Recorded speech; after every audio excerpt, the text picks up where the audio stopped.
Good morning po mga kutol. Yan, tayo po ngayon nasa bukid na at ngayon pong araw na ito yung ulan na naman. Talagang pihadong talagang basa na naman ang labahin mga kutol. Hindi biro matuyo ay. Pero may pong ulan. Ayan ang ating halamanan. Dinadamo na. Maganda naman yan. Pagkatabon po niyan ay wala na uli ang damo na yan. Pinatitigas-tigas laang. Yan, ang langit, galit na naman.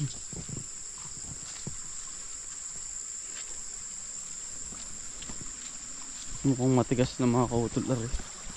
Pwede na ho. Lagyan ng kawayan. Ayan. Hawa na pala yung kabilang yun.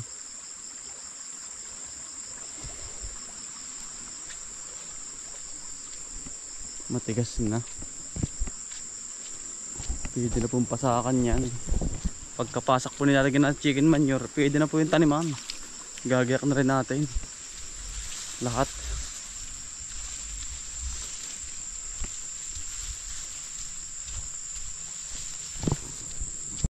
Yan ang kalagayan dito ngayon mga kautol. Kinukondisyon natin itong lupa din eh. Malapit na po ito. Malapit na nating taniman. Sana umabot tayo uli.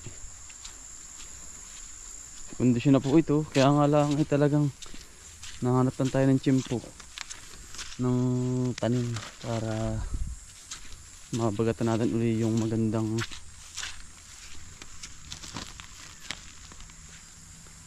presyo. Pwede na pong tumanim. Kaya nga lang ayaw ko yung namamahingala yung lupa. Ayaw ko po ng dalian.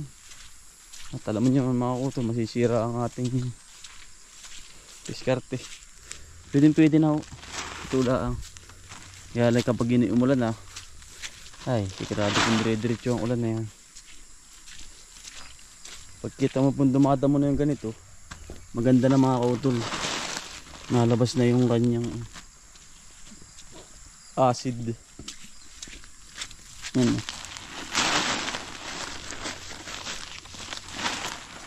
Acid sa lupa.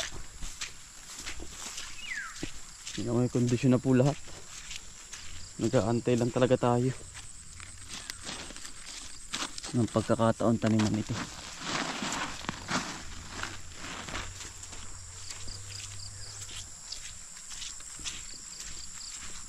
Papalagyan ko ng chicken manure to. Nakainit naman, ulan init lang talaga mga utol. Hindi lang talaga yung tumutuloy. Mamaya isang oras lang ulan. Init, ulan init. Ginama ko to sa palay. 11 na lang po. 11.8 ang lagay ngayon. Parang masarap sa munggo mga utol.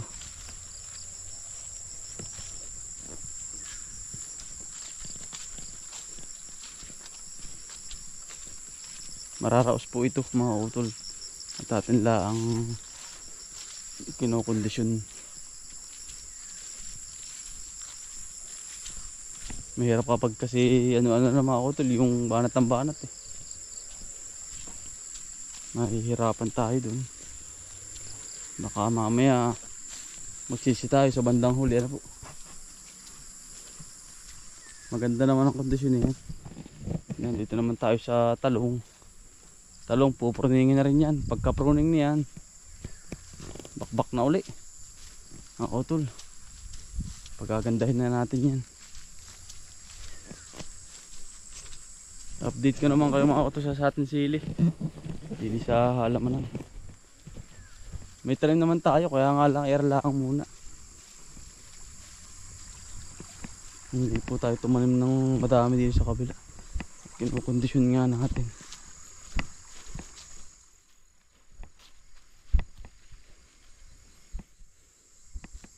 Mataas na pala mga kutol. Pwede natin taniman, pwede na nating talian. Yan oh. Ang ganda na pala nito. Ayan ang kapal. Ayan ang ganda ng sili. Yan. At hawang-hawan mga utol. Iba po kapag laging hawan. Wala pa po tayo nilalagay na kung kahit ano dyan na. Spray, wala. Itak naman po malusog eh. Kapag naman po malusog ang inyong halaman, may bunga na pati oh. Eh wag nyo na pong ano. Wag nyo na pong pa-spray yan kasi malusog na eh. Masisira lang mga utol yan. Maganda ang resulta nito oh. Sili. Sili. Malusog. May bulaklak na pati oh. Hindi ko na po nitap pruning mga utol na. Kasi nahabol po natin yung presyo.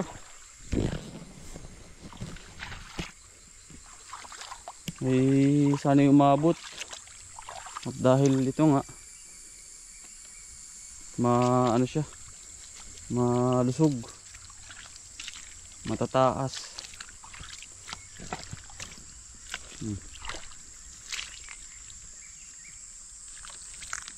Huwag nyo na pong ka-spray yan. Pag ganyang kita nyo namang maganda na.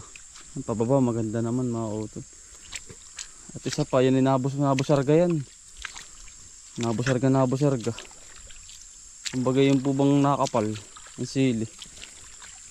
Ganda naman ang ano ito. Yan. Puno naman yan sa ano, sa pataba.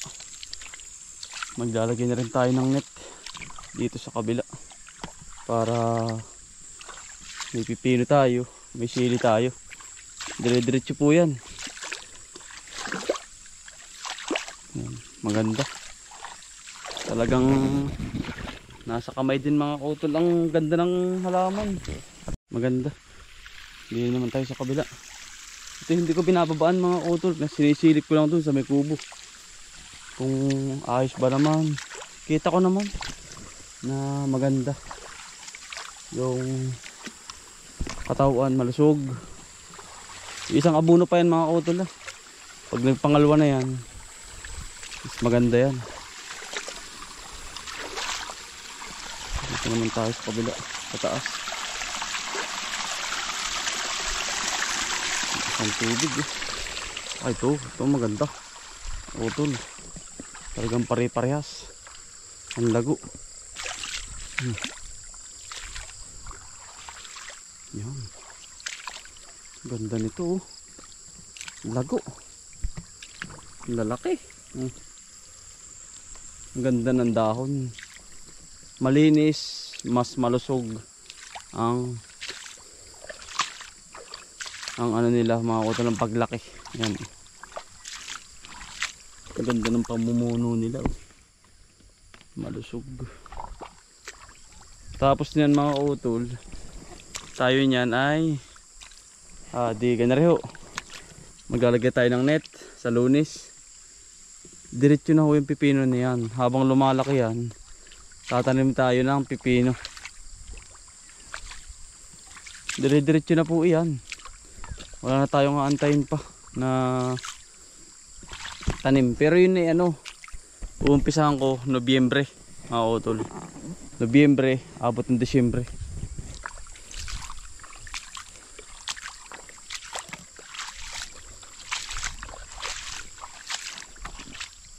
Maganda, malusog. Malusog ang puno.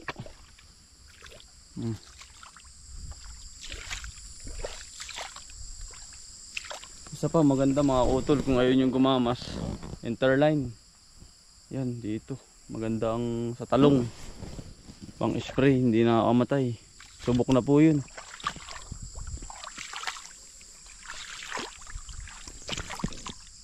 Malaki ang puno.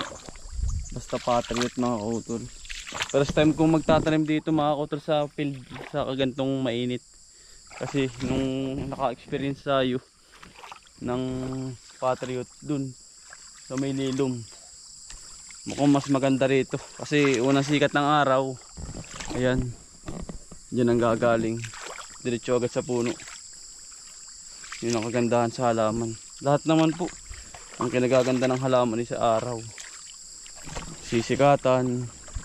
Sa hapon naman open, diretso hanggang dun. Kaya maganda rin. Kaya nalusog ng maganda ang halaman. Yan, kapag may mga ganitong tubig, butasan po ninyo para hindi matiiman ng tubig. May namamatay din, ayan no. Hindi naman po tayo perfecto talagang magtatanim eh. Salamat si Ryan sa iyo. Kapag naman po kita nyo ng maganda, huwag nyo na pong kapersahin sa abono. Yung dahon. Kasi yan naman ay gaganda ng husto. Ang interval ko nga po nito sa abono, nag-complete calcium muna tayo. Calcium rate. Sa ano ay halos 15 days bago tayo magbalik uli. Kasi nga kita ko naman po maganda. Hinahayaan ko na. Ayan, mga Oktubre may bunga na po yan. Pipitas na tayo. Isa pa, nagpapasalamat po sa inyong lahat sa walang sawang suporta. Ayan, sa mga nakikita ko sa daan, salamat po. At yung po mga nagme-message sa amin, pasensya na po at medyo busy nga po dito sa bukid. Halos araw-araw din ang trabaho, hindi ko na po napapansin namin. Ayan, pasensya na po ano. At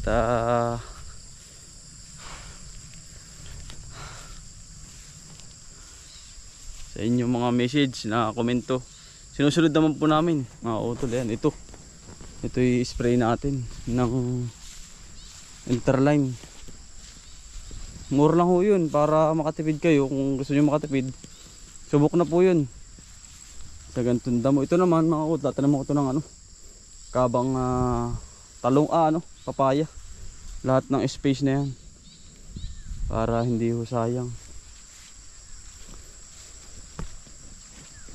Pwede naman tayo magampalay na dun mga utol sa kabila, kaya nga lang ay alanganin pa ako. Hindi pa muna ako nagpapadiretso. Baka mamaya abutin tayo ng bagyo, eh tayo malulugi. Ano po mga utol, basta antay-antay lang po tayo. Tsaga-tsaga lang pati. Pagka-pruning ito mga utol, ito yan, panibagong sanga na naman yan. Ang nalagay niyo naman mga utol dyan, 14 at urea kasi pampaganda ng dahon yun. Yan, ito yan, tak yan lang, gaganda na huli yan. Pagkabusargan na yan, diretso na uli ang ating harvest mga utol. Isang napakagandang balita dito po sa aming lugar. May tinatayo pong tangke din sa amin, ay kaya nang pumasok din sa isang habang ari mga kautol. Yun hong anong tawag dun, yung pinakang tubig din sa bukal. Kasi yung problema dito sa amin, tubig at kuryente. Ay salamat kay Kapitan at sa buong sangguniang barangay Kindananay. Ito po, ito naman ay kayang padaanin ng tubig din, kaya nga lang gagawa ng tangke. Yun ay ginagawa na po ngayon. Napakagandang balita mga kautol. Hindi na tayo parit-parin i-give sa bukal. Ito na may tabindaan lang mga kautol. Ayan po,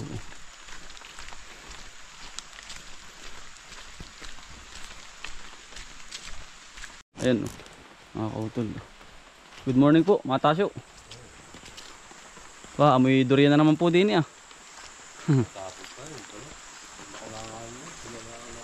Makakaahon na mga tasyo din sa amin ano. Makakaahon yan. Ayan po. Ganyan. Yan po ibubusan po.